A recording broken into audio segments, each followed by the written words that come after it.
Meteorologist Elyse Smith with more on what we can expect. Elyse? Hey there, Tom, and understandably so. The photos and the videos are shocking. It is just horrible news that we are getting out of Central Texas. Good news for us in Southeast Texas. I am not anticipating that level of flooding here in Houston. I'm still keeping an eye on this system, though, as it is using this tropical moisture to continue to produce showers and thunderstorms across Central Texas and portions of Southeast Texas.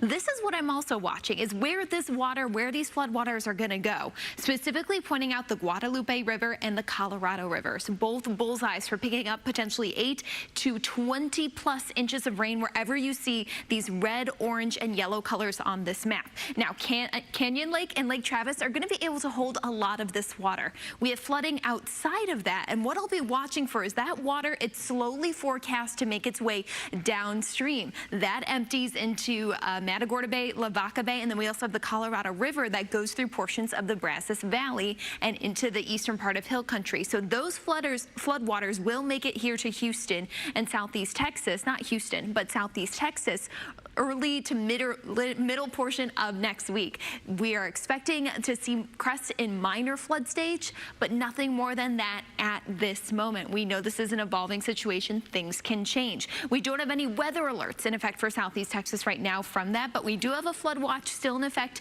until 10 p.m. tonight for portions of South Central Texas. 13 alert radar now. What I do want to point out is we are seeing some rain from this system still in portions of the Brazos River Valley from College Station all the way down to Hempstead. Brenham has picked up a good amount of rain today, Navasota as well. But I also want to point out some of these isolated showers that have been moving through portions of Polk, San Jacinto, closer to Trinity right now, and even Montgomery and Walker counties.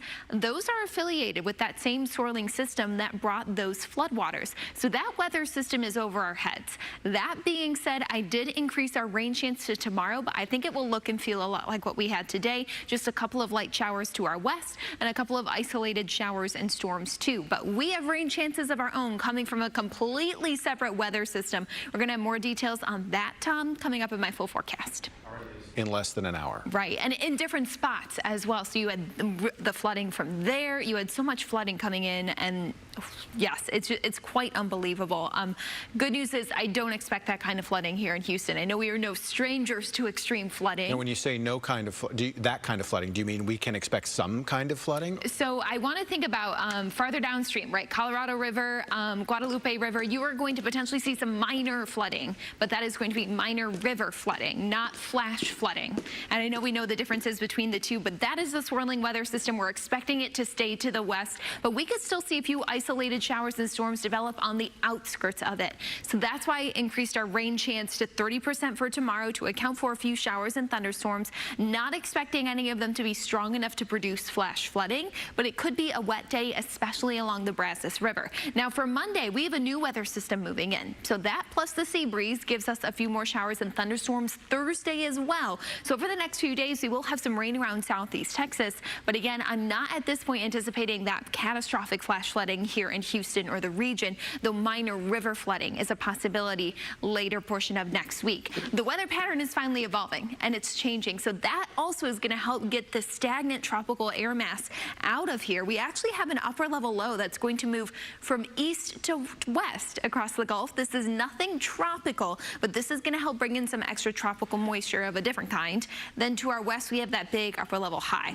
And eventually what will happen is this low will help bring us a little bit of rain into Monday and Tuesday. That high will eventually win out and we get a secondary heat dome. So heat wins by the time we get to the middle to later portion of next week. And that's going to help dry things out and heat things up, not only here in Houston, but across the state of Texas. So over the next few days, while we have rain in the forecast, temperatures are going to be a bit moderate in the low to mid 90s, typical for this time of year. And then we heat up into the upper 90s heading into that next weekend. As for the tropics, things are now picking up a little more, but just one thing to watch, and that is Tropical Storm Chantal, expected to make landfall in South Carolina either late tonight or early tomorrow morning as a tropical storm. So gusty winds, heavy rains expected with that particular system. No threat to Houston from Chantal. Meanwhile, right now you can see outside, ooh, I wonder if that sky up there saying hello to us this afternoon. You can see some clouds out there. It even looks a bit unsettled, right? We have different clouds, different layers of of clouds. Right now, the forecast is definitely kind of in flux with that system to our west. 93 degrees, though, so still we're able to warm up to pretty seasonal temperatures. 90 degrees right now in Galveston. Water temperatures staying in the upper 80s because we haven't seen as much sunshine. As for 13 alert radar now, one thing I want to point out, as you can see, everything from that tropical moisture, that system is staying to our west, but we are still somewhat in its grasp, the outskirts. So we've seen some light showers near College Station, Navasota, Brenham, Belleville, Sealy, Hempstead, along the Brazos River Valley. That's where the rain has primarily stayed. But I have been watching some of these isolated showers and storms pop up even farther east in portions of Montgomery County, also near Lake Livingston. This is also affiliated with that same system to our west. So here on Future Track, what I want to point out is anywhere you see cloud cover is where we could also have rain, even if Future Track doesn't have rain there, because that is still affiliated with that swirling system to our west. So you'll notice the bulk of the rain stays to our west along the I-35 corridor or closer to the Brazos Valley and also portions of the hill country. Flowing through tomorrow now, we will start to see a better sea breeze get going, but into the afternoon, we start to see a few more showers and storms pop up. That is associated with the sea breeze and the system that is dumping the heavy rain, but that same system doesn't make it here to southeast Texas. So rain is in the forecast through Tuesday now. As we expand to the 10-day, we do have the chance to see temperatures back in the upper 90s and drier weather into next weekend. We can expect when the rain comes. Hey there, Tom. Well, I do have rain chances in the forecast over the next few days, some associated with that swirling system to our west. I am not forecasting right now that kind of a river flooding or flash flooding for Houston or southeast Texas. We do have a smaller chance for rain Sunday through Tuesday with several different systems moving in and out of the region. And for tomorrow specifically, we're still somewhat within the circulation, within the grasp of that powerful weather system that did bring that catastrophic flooding to central Texas, but we're on the far eastern extent of it. So some of the rain we actually saw today was influenced by that weather system. So I'll show you that here on 13 alert radar. This is a radar loop as it gets going of the past 6 hours, or it was supposed to be. Here we go. There's the radar loop of the past 6 hours. We did pick up some rain from College Station all the way down to Columbus, and you can see that rainfall that fell in the Brazos, that was associated with that weather system that's to our west. That being said, plus a potential sea breeze getting going tomorrow, we have a 30% chance for a few isolated showers and thunderstorms across the region, mainly in the afternoon and evening hours. So besides that, we'll see another warm day with temperatures in the low to mid 90s and a couple of clouds out there here and there.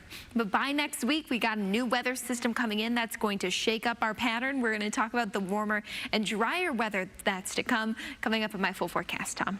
Elyse, thank you. A mother and her 13-year-old daughter were injured. To move them out of the way, but here in southeast Texas, it's summer. That jet stream is far to our north, so that was the perfect concoction for this to just be able to stay over central Texas. And do we need to be concerned here in southeast Texas that this same system, these same circumstances would impact us the same way? No, not exactly. So that system is going to be weakening tomorrow, but they still have one more day of some heavy rain that is going to fall in the exact same area. So Tom, you were talking about some of those rainfall totals, some areas seeing 20 inches plus. And one thing I want to point out is how this water is going to drain towards southeast Texas. So specifically, we're talking about the Colorado River and also the Guadalupe rivers. Now, a lot of the water, thankfully, is going to be able to be held in both Canyon Lake and Lake Travis. But this water does have to flow to the Gulf. This is how it works in Texas with our river basin. So the Colorado River Basin, both the Guadalupe and the Colorado River are going to flow into far western southeast Texas, and those floodwaters they'll eventually make it downstream by mid to later portion of next week, depending on how much more rain they get tomorrow and the stream flows. Thankfully, though, we are not expecting the same kind of flooding like what happened in 1987, but we are going to potentially see some of these spots along both rivers crest in minor flood stage next week. So that is definitely something we'll be watching for you. Meanwhile, here's a big regional run of Future Track. I mentioned that they got one more day of rain, so you can see all the rain and thunderstorms that are possible tomorrow again in central Texas, but not necessarily as widespread or as intense here in southeast Texas. I did increase our rain chance though, because I think it's the combination of some energy from that weather system plus our sea breeze that will give us the chance for a few showers and thunderstorms tomorrow. Not everyone's going to see them, so if you see more sunshine, it's definitely going to be another warmer day with highs in the mid 90s. By Monday, we get a more formidable sea breeze.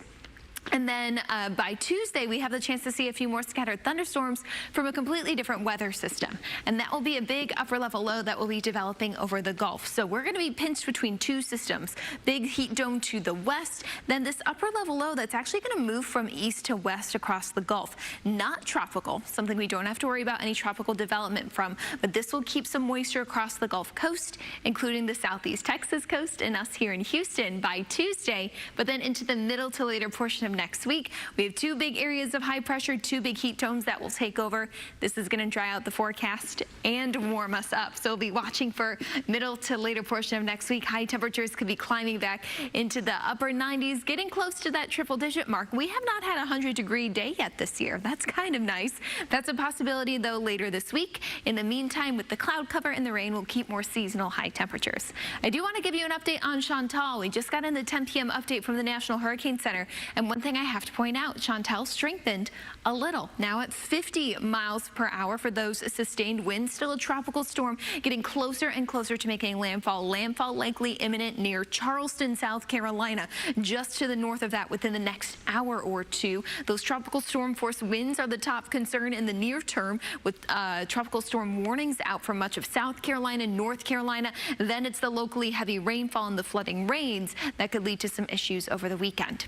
Meanwhile, right now it's quiet out there. We actually are starting to see more of a clear sky. 82 degrees here in the city of Houston and 85 right now in Galveston. It's been a nice week and weekend, a holiday weekend to be along the Gulf Coast. 13 alert radar, got nothing to talk about, but I will go over future track to show you the changes with tomorrow's forecast. So I do think it's going to be a pretty dry and sunny start to the day, but as we go on throughout the day, we start to see a few more clouds building in. There's that sea breeze getting going, isolated activity early on in the afternoon, and then you can see some showers and thunderstorms developing along and north of I-10 as that sea breeze lifts farther north. The heavier rain will stay to our west associated with that system for one more day of rainfall for them. Then we dry out after sunset. Your 10-day forecast now, a few showers and thunderstorms over the next 3 days. I'm not going to rule out even a couple of showers or spot showers day by day when we start to see those warmer temperatures, but eventually I do think we'll get a couple of drier days and hotter days by the time we get to next week. Elyse, thank you. Well, the U.S.